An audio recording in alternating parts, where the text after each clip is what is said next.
it does feel like a little bit of a shambles at this moment in time. Isn't a senior coach to even take training when Rangers international contingent return from duty with their countries later this week. One of the deals of the summer for Bournemouth, who lost a lot of players to big clubs, not just in the Premier League but in Europe as well, was committing Semenyo to a new 5-year contract.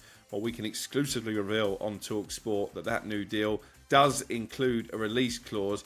Hi, I'm Alex Crook, talkSPORT's chief football correspondent. You are watching the talkSPORT YouTube channel, where we round up all the big talking points and the latest headlines from the world of football.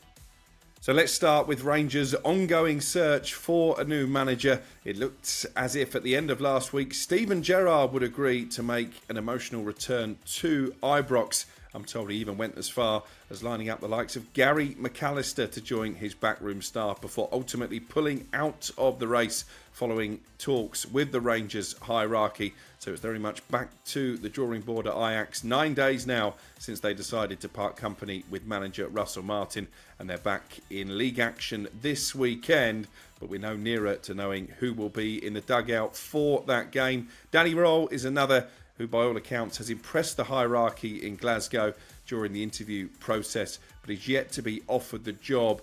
If he is, I'm told on good authority that the German would be willing to bring in at least one former Rangers player on his coaching staff. Roll fully prepared to embrace the history of the Glasgow Giants, and maybe that might set him in good stead. The other name that is really gathering momentum over the last 24 hours or so is that of former Rangers treble-winning player Kevin Muscat. Now, he is going great guns in China at this moment in time. He's on the verge of landing the league title over there. They've got 4 games of their domestic season to go, and because they are in the thick of a title race, it might be difficult to convince Muscat to leave at this moment in time. That does bring into play the possibility of a Barry Ferguson-style interim manager.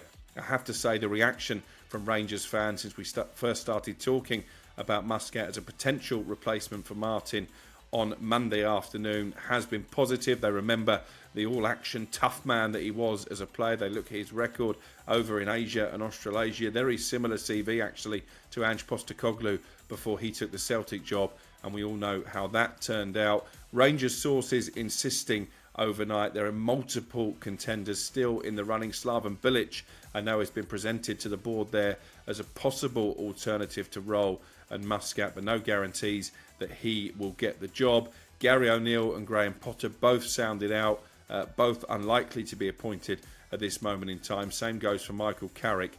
It does feel like a little bit of a shambles at this moment in time. Surely, having fired Russell Martin, I think we all saw that was an inevitable outcome. The board there should have had a definitive successor in mind. Maybe that was Steven Gerrard, but obviously they haven't managed to get that deal over the line.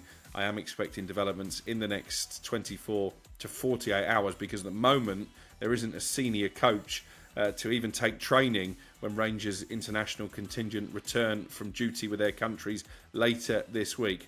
As I say, it does appear to be a little bit of a farcical situation, and I wonder how much confidence there is from the Rangers fan base in the sporting director Kevin Thelwell in particular, because as well as Gerrard's tax issues over in Saudi Arabia that were a barrier to him returning, I think there's also a suggestion that maybe he wasn't entirely convinced by the powers that be, and Thelwell in particular. Just a final point on Rangers. I've seen the video circulating on social media of Paul Scholes, former Manchester United midfielder, touting his ex-teammate Ole Gunnar Solskjaer as a possible option for Rangers. I have to say that isn't a name that has been mentioned to me during my inquiries. Obviously did well at United early on, Ole Gunnar Solskjaer, but it quickly unravelled. He's just lost his job at Besiktas over in Turkey, so I'm not sure that this is an appointment that would go down particularly well with the Rangers fans who are desperate to see their club restored to their former glories.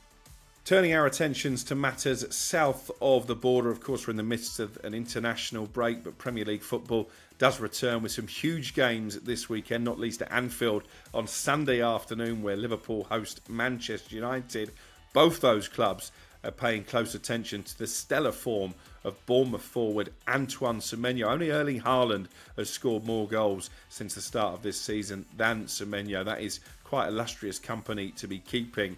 Now, one of the deals of the summer for Bournemouth, who lost a lot of players to big clubs, not just in the Premier League but in Europe as well, was committing Semenyo to a new 5-year contract. Well, we can exclusively reveal on talkSPORT that that new deal does include a release clause. I don't have the exact details, but I'm told the Bournemouth hierarchy were shrewd enough to realise that Semenyo's form, even last season when he had a brilliant year as Bournemouth flirted with European football for the first time in their history, they knew they had to put a release clause in this contract in order to get him to commit his future.